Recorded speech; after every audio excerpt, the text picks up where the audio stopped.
నేను చాలా ఇష్టపడి ఆప్ట్ చేసిన డిపార్ట్మెంట్ అది. ఒకటి పర్యావరణ పరిరక్షణ, అటవీ సంరక్షణ. సో దీన్ని చాలా ఇష్టంతో తీసుకున్నాను, ఎంపిక చేసుకున్నాను. అది ముందుగా ఒక 10 to 11 పాయింట్ ఎజెండాలో సిద్ధం చేసుకున్నాం మీకు తెలియజేయడానికి. దాంట్లో ముందుగా ఒక వ్యవస్థ నడవాలన్నా, ఒక సంస్థ ముందుకెళ్ళాలన్నా దాంట్లో నడిపే వ్యక్తులు సమూహం వారు చాలా చాలా ముఖ్యం, human resources.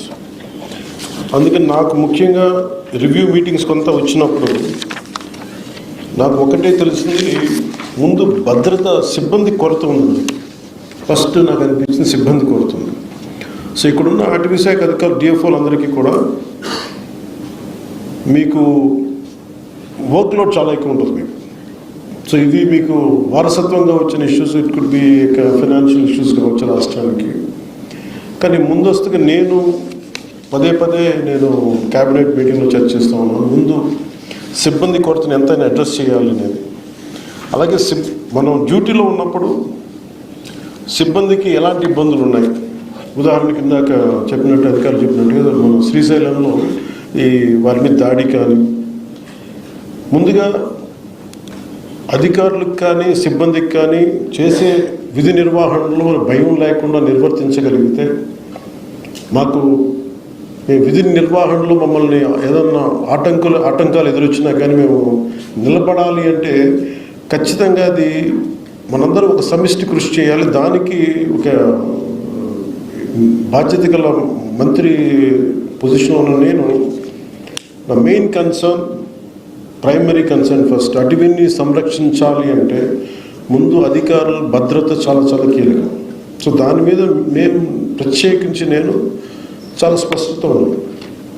Any political issues వచ్చినా కానీ, పొలిటికల్ ఒత్తిళ్ళు వచ్చినా కానీ చాలా చాలా స్పష్టంగా, ఇంక్లూడింగ్ కూటమి పార్టీల్లో ఉండే వ్యక్తులు కానీ, ఎమ్మెల్యేలు కావచ్చు, మిగతా ఏ స్థాయి వ్యక్తులైనా కావచ్చు, వెరీ క్లియర్ కట్ ఇండికేషన్ ఇవ్వడం జరిగింది.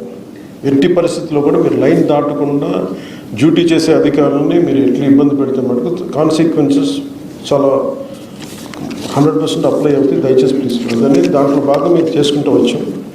అలాగే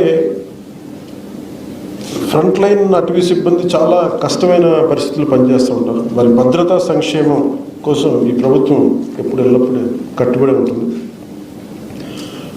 మొన్న మధ్యన అమరవీరుల దినోత్సవం గుంటూరుకి వెళ్ళినప్పుడు నాకు తెలియజేశారు, అటవీ సిబ్బంది సంక్షేమ నిధిని అవసరం ఉంది, ఏర్పాటు చేయాలంటే దానికి 5 కోట్ల నిధిని గౌరవ ముఖ్యమంత్రి నారా చంద్రబాబు నాయుడు గారి నాయకత్వం అటవీ సిబ్బందికి 5 కోట్ల రూపాయలు నిధిని ఏర్పాటు చేశారు.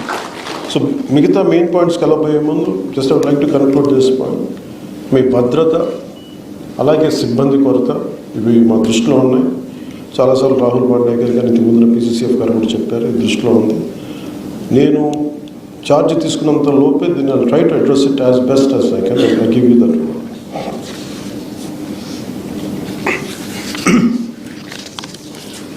మనకి ఈ అటవీ సంరక్షణకు సంబంధించినంత వరకు we are a part of the entirety of the entire globe.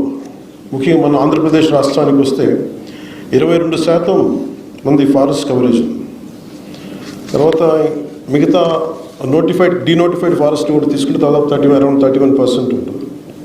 ప్రత్యేకించి మధ్యలో ఢిల్లీ నుంచి కొంతమంది అటవీ శాఖ ఉన్నతాధికారులు వచ్చి మాట్లాడుతున్నప్పుడు ఒక అస్టానిషింగ్ న్యూస్ ఏం చెప్పారంటే, ఇంక్లూడింగ్ 22% నోటిఫైడ్ ఫారెస్ట్లో కూడా అసలు ఎంత అడవి ఉంది అనేది చూస్తే చాలా డెవలప్ చేయాల్సి ఉంది. కొన్ని చోట్ల అడవి లేదు, అది అంటే 22% అని చెప్తున్నా కానీ యాక్చువల్ 22% నోటిఫైడ్ ఫారెస్ట్. బట్ దాని వెనక ఎంత అటవీ మన పచ్చదనం ఉందనేది కూడా కొంత క్వశ్చనబుల్ అని చెప్పి మీకు ఇంకోసారి ప్రత్యేకంగా తెలియజేస్తానని చెప్పి ఐ థింక్ మీరు దాన్ని కూడా ఒకసారి దృష్టిలో పెట్టుకోవాలి. దాన్ని నెక్స్ట్ టైం ఉన్నతాధికారులతో కూర్చున్నప్పుడు దాని రివ్యూ మీటింగ్లో దాన్ని అడ్రస్ చేస్తాం. అలాగే మెయిన్ మీరందరూ దృష్టి సారించవలసిన కొన్ని ప్రధాన అంశాలు వరుసగా మీకు తెలియజేసుకుంటారు. ఒకటి, ఎన్క్రోచ్మెంట్ జరిగిపోతూ ఉన్నాయి. ఏది ఫారెస్ట్ భూమి, ఏది రెవెన్యూ భూమి, మొన్న మధ్యన శ్రీశైలం టెంపుల్ది కూడా ఆ గొడవలు between revenue department and forest department ఇవన్నీ నడుస్తూ ఉన్నాయి. దాంతో కొన్నిసార్లు చేసాం. సో మీకు you will have a great challenges as you keep addressing it. Sometimes it could be in the name of development, it could be due to developmental issues. You have to adjust certain things, you have to kind of certain issues will be there which we have to come to a common consensus. That is one aspect which will go through it. అలాగే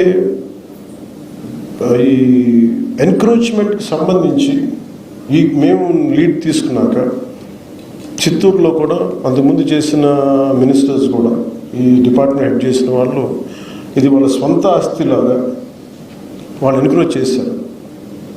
మాకు ఒకటే ఏమనిపించిందంటే, ఇంతమంది ఉన్నతాధికారులు ఉండి DFO స్థాయిలో కావచ్చు, దానికి మించిన బీట్ ఆఫీసర్స్ కావచ్చు, ఎవరు కూడా దాన్ని ఎందుకు హైలైట్ చేయలేకపోయారని అనిపించింది.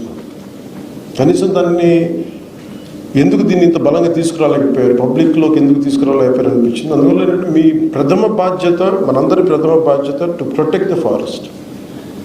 ఉన్న 22%లోనే పచ్చదనం తక్కువ ఉంది, దాన్ని ఒకటి డెవలప్ చేయడం. 2 డీనోటిఫైడ్ ఫారెస్ట్లో మనం కూర్చోబెట్టి ఇంకో 31% పెరిగింది. మన టార్గెట్ 2047కి it should be 50%. But it is a tough challenge. అదంత తేలికేంది కాదు. But we will come together, will work together, will see how we can take it forward. So main encroachments లేకుండా మీరు చాలా ధైర్యంగా ఎక్కడ ఎన్క్రోచ్మెంట్స్ ఉన్నా with the help of revenue department or police officials, అలాగే మీకు విధి నిర్వహణలో మీకు ఎలాంటి ఇబ్బందులు ఉన్నా మీరు ఉన్నతాధికారులకి, మీ డిపార్ట్మెంట్ అధికారులకే కాకుండా you can personally reach out to me, I'm available. అలాగే సిబ్బందిని నియామకాల్లో కూడా ఎక్కడా కూడా పారదర్శకతే పాటించాం. ఇక్కడ మెరిట్ ఓరియంటెడ్ సిఫార్సుల్ని అసలు వదిలేసి మెయిన్ మెరిట్ ఓరియంటెడ్ ఎఫెక్టివ్, ఎలాంటి కొంతమంది సిఫార్సులు వచ్చినాయి కానీ వాటి అన్నింటినీ దాటి చేస్తూ ఉన్నాం.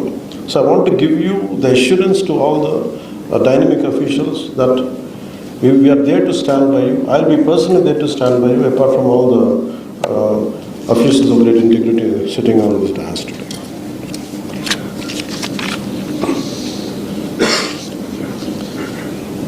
So 50% ఈ కవరేజ్కి మనం ఏమేం చేయాలనేది time to time will give a road map for it.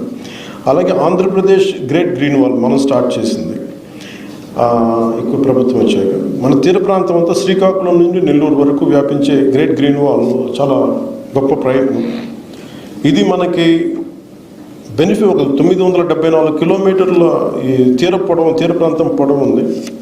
ఒకసారి అలాగే మనకు ఉప్పెన్లు కానీ, లేదంటే సునామీలు కావచ్చు, లేదంటే ఉదాహరణకి నేను ప్రాతినిధ్యం వహిస్తున్న పిఠాపురం నియోజకవర్గమే ప్రతి సంవత్సరం కనీసం ఒక 2-3 ఎకరాలు ముందుకు వచ్చేస్తుంది. ఇంకా ఎగ్జాక్ట్ మెజర్ మర్చిపోయాను కానీ ఒక 10 అడుగులు వచ్చేస్తాం. ఈ ఎన్విరాన్మెంటల్ ఇష్యూస్ కూడా ఉన్నాయి. సో వీటన్నిటిని అరికట్టడానికి, సముద్ర కోతను గురవ్వకుండా ఉండడానికి, సునామీ నుంచి రక్షించడానికి చాలా అంబిషియస్ ప్లాన్ చేసాం. 974 కిలోమీటర్లకి గ్రేట్ గ్రీన్ వాల్ చేయాలి. దీని ప్రధాన లక్ష్యం మ్యాంగ్రోవ్ రెస్టోరేషన్, అలాగే roads and canal bund planting, అలాగే తాటి ఇట్లాంటి